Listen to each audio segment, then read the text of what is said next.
Hello to my video log. I'm Ashley Sunshine, and today is day 6 of the filming of the 200-hour teacher training in Mavo Chama in the north of Israel. Behind me is the Sea of Galilee and the beautiful sunset that's happening. And I'm here in a Airbnb sublet that has one of the best views in Israel, which is why we took the house. The house is also made out of hemp, so that also makes it really appealing to these natural materials, which makes us feel really good and hugged and cozy. We have here with us our producer, who's also a sound guy, who's also my husband. We have a videographer who's also a yogi. She's finishing her 300-hour teacher training now, so having her presence and her insight into the classes and the way that it's filmed has been so valuable, and also that she just has an eye for the yoga and puts her yoga energy into the space. And I have a helper who's with me, who's one of my students for my teacher training, and she's just been a champion in helping with everything that's needed, from actually filming with me and having me teach her while she practices, to making sure that we're timing everything properly, to helping with the lighting, helping with the set. She's also a home designer, so she makes sure that everything looks really clean and crisp and nice on the set, and with helping with cooking. We have a helper who's here to help with cooking meals, and also a guest teacher who is one of my best friends, who teaches meditation and mindfulness. And he's teaching the part of the yoga teacher training course that is teaching teachers how to teach meditation, to get a good grip on developing their own practice of meditation so that they can then teach others from their own experience. This whole experience has just so far been so deeply healing in my own self, because also I have every day coming a makeup and hair person, a woman, who comes and does my hair, and she's from the area, and she's really good at what she does. As you can see, every day she makes me feel like a star and beautiful, and she always checks in with me and makes sure that I feel beautiful. So that's so empowering and wonderful. And I just told Aviv, the producer, and my husband that having a hair and makeup person come every morning when I have to wake up at 5:30 a.m. every day, which can be hard on the psyche, but having a makeup and hair person is more than just the makeup and hair. It's also an hour that I get to spend being pampered and being made to feel beautiful. It's an hour that I get to wake up in the morning, and I know that I have to wake up for that thing. So I have someone that's keeping me accountable for actually waking up on time and doing my practice before she comes, and then taking great care of me. And we also laugh together and have fun, and I speak a bit of Hebrew, so we speak Hebrew together and English, and it's really funny, and we make jokes. And as far as the content goes, I've been teaching things that I've been teaching to in-person groups for many years now. So the content is really on the tip of my tongue. I feel even a relief to be able to get this material out of my voice, out of my throat, and onto the camera in full trust that the videographer and who's also the editor is going to take great care of that footage and make it into a usable material that I can share farther and wider than I could share if I'm teaching in front of people. It's so different teaching in front of the camera because I don't have a class in front of me that are I can interact with. Nobody's asking me questions. Nobody's interacting with me. I can't see the look on their faces if they are, liking the material, if they're connecting to it or not. It's just me talking to the empty space almost, and me talking to myself. And in a way, it's more difficult because I don't have that feedback and I'm not able to see if people are really understanding and catching what I'm throwing down. But in the same time, it's actually easier because when I'm teaching in front of a class, it's a lot of energy to hold.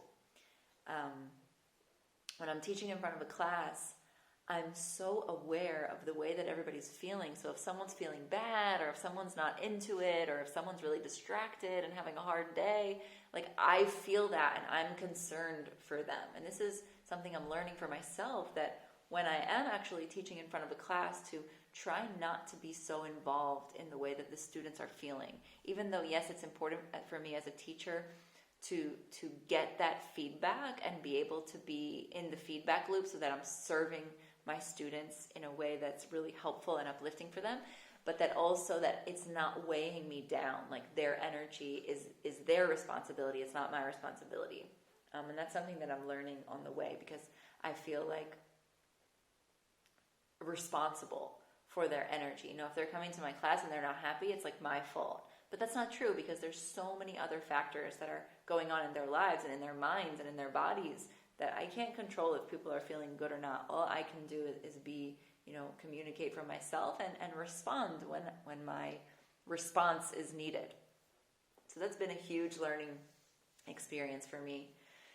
And it turns out like it's easier to teach a lot more in a filming situation because I'm not holding all that energy of all the people, that I'm really just able to spill from my heart my authentic self. And I think that's been the journey of this for me, has been really being able to express authentically from my heart and say what I think, say what's real for me, to fully and radically and authentically be myself, unapologetically, and not be embarrassed to be myself or not be self-conscious about it. Just, shamelessly telling my story and telling my perspective. Something that's been really powerful for me is that every time right before we do filming, we do a 1-minute room tone recording. So it's a silent moment where everyone takes a breath for 1 minute. And so we're all the crew is like on standby in silence.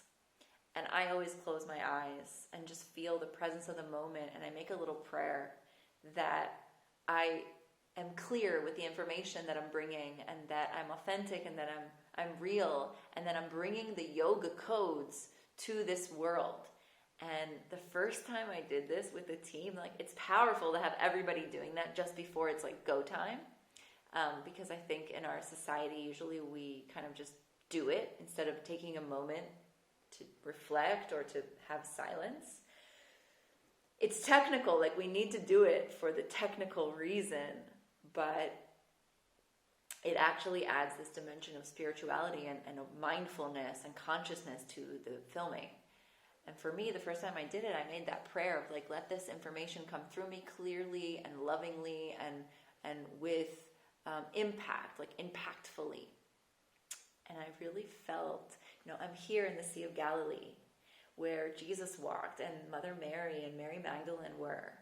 And also, the Indus Valley isn't that far away from here. There were pilgrims that came through. The Silk Road came through here.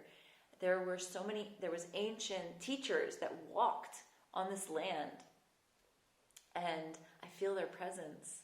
And in that moment, right before we start filming in the room tone recording, I'm really sensing the presence of the masters that walked on this land, and the presence of the masters that gave the yogic teachings for the last few thousand years. And I feel them touching me on my back and surrounding me with their love and their light and telling me like, yes, do this, send this message to the people. The world needs it. The world is heaven on earth, and the people need to remember that. And you need to bring the message of these tools through your own unique voice to remind the people that this is actually heaven on earth, and we're here to co-create that. That's our only job. That's our only job, is to co-create heaven on earth. And because so many people forgot that, there's so many of us teachers and light workers that are popping up that need to remind them. And my specific path is in yoga. And yoga has brought me to the path of empowerment, has brought me to the path of speaking my truth, of being able to share with people teachings and revelations and understanding about life and how it works. But there's many different paths and tools that people use to bring the same message. And the message is that we are abundant, that we are sovereign, that the world is safe, that we can trust ourselves, that we can trust the world, and that it's our job to create a safe environment for ourselves, both within our body through the practices of yoga and purification and taking great care of ourselves, self-love, self-care, and also on the outside world, creating boundaries with our friends and our family members, and deciding what kind of work that we do that really serves our safety and serves our flourishing. And to set up our spaces, our homes, our environments, so that they are fertile environments for us to blossom, to bloom. That's our job here. It's really that simple. Of course, it's really complex as well, because there's many little nuances that we need to learn. And life is infinite. It's full of information all the time. Like everything, every day, there's new experiences that we go through, new challenges that we have to face, and new traumas that we also go through that we need to learn how to cope with and grow from, and not, let them shrink us, but actually let the challenges and the traumas that we're experiencing open our heart even more and teach us how to create an even more safe environment for ourselves. Not safe as in cut off from the world, but safe as in fertile and nourishing and loving and peaceful. And that exists right here. Look at that. That's real. That's a real view right there. Heaven is here on earth. And that's what I'm realizing. And the more we bring that, the more it happens. And I feel so I did a channeling course with a woman named Michelle. And it was a channeling your spirit guides, your soul family, or your angels, your spirit team. And we had some sessions where at the time I was going through an intense process with my Israeli visa. So I'm here on a partnership visa with my husband, but I was, before I was on a partnership visa with my husband, I was on a partnership visa with my ex-boyfriend, and I had to switch visas, and it's not an easy process. They give you a really hard time doing it, and I was in the middle of this process and kind of here illegally waiting for my next visa without a visa. And I was asking Spirit, I was asking my spirit team, I was asking my guides, should I stay here in Israel? What am I doing? Am I going to get my visa? Am I going to be safe? Is it going to work out? And I got such a clear message from my guides that, yes, I'm going to stay here. Israel is your home. You were sent here, and you have work to do here, and your work specifically is going to be to go to the Golan Heights and bring women to do retreats in the Golan Heights to honor Mary Magdalene. And I was okay, I never thought I would live in the Golan Heights. It's really hot here in the summer, even more hot than south of Israel.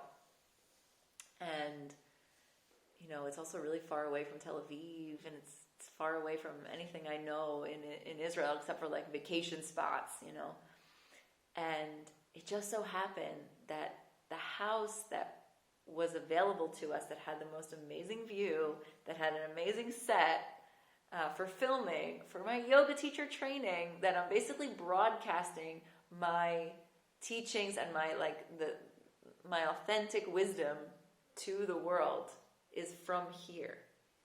This message that I received was over a year ago. It was like a year and a half ago. And I didn't put the pieces together. I didn't try to make it happen. I got the message, and now a year and a half later, it's here. I'm doing it. And so I also want to remember in that space to honor Mary Magdalene and to, just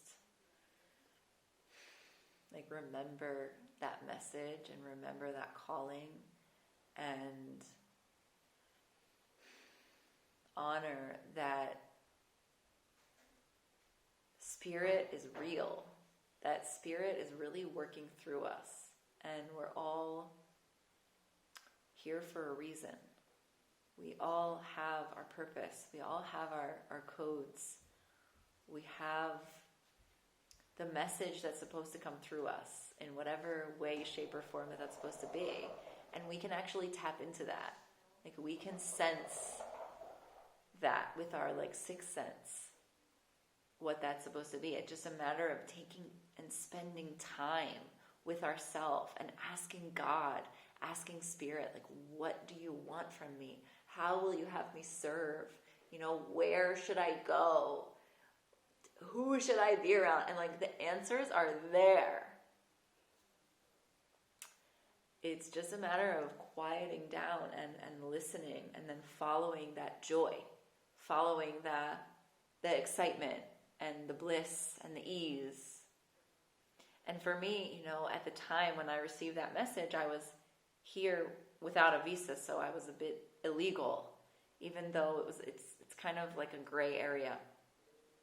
And so maybe it would sound like the easiest thing for me to have done would have been to leave the country and find a different place to live. But that for me actually felt even though it was really difficult for me to stay, knowing that I'm not quite legal yet and I'm not sure what's going to happen, it was a lot harder for me to think in my mind about leaving.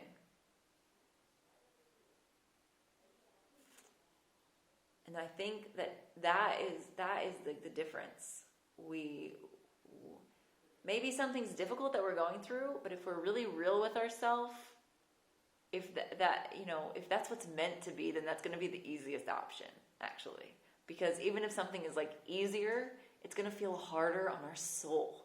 It's going to feel harder on our body, on our mind, on our emotions, on our energy. So it was stressful for me to stay here without a visa, but it was also the easiest thing to do. So here we are on day 6. We're about halfway through. Actually, we're a little bit more than halfway through. We have 5 more days left. We're going until Friday, and Friday we only have a half day, so we have 4.5 more days left. And it's just been a dream. It's just been, just so incredible. And it's exhausting. It's really exhausting. I'm, at 4 o'clock, I'm I need to go to bed. And so today Ami came to teach the meditation, and I fell asleep during the meditation, which actually really, really re-energized me. And I feel like that was a sign too, that every day after I'm finished filming around 2:30, 3 o'clock, I should take an hour of listening to a guided meditation track or yoga nidra and just relax for that hour, not looking at my phone, not trying to talk to people, not trying to answer questions, not trying to manage other people's emotions, not trying to manage my own emotions, just let go into the empty space with meditation, go into the ether for a little bit and just be there. And that's the most rejuvenating thing that I can do. So that's my video log for today, day 6 of the epic 200-hour YTT filming. This project has been an investment. We are putting serious money on this project, and so that's also another stressful point. But it feels so professional, and that was really important for us, that this whole process be professional, not only in the final result, but also in the process, that we feel that we're professional, we're adult, we're grown up now. I'm 33 years old, and I still feel like a kid. And so this was a way for me and my husband to say, you know what, we're going to do this seriously. We're going to take a risk. We know that we're always going to be taken care of. We know that we're always safe. and that if we ever need money, we'll figure out how to get it. And now we have this money, so let's put it on something that, if it works, we're going to reap the benefits of it for years, because this material that I'm teaching now, I can keep for years, and I can update, the live sessions, and I can update the sessions that I'll be recording on my computer, because I'm going to do with my webcam recordings, like classes that are pre-recorded, that I'll be sharing my screen on the webcam and then putting my face on it as well. And that's more of the philosophy talks and the technical things that aren't me having to show yoga postures or adjustments or physical demonstrations. It's more of mental stuff. And I'll also be recording professional sound audio for guided meditations and pranayama practices.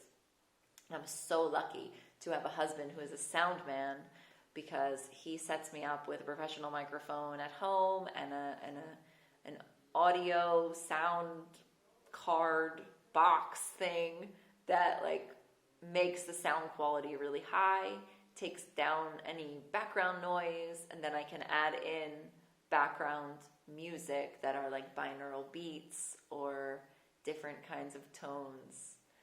So I feel really blessed and really lucky, and also I don't really believe in luck at the same time. So I'm lucky, but I'm also, it's I created this. It's I give myself a little bit of credit.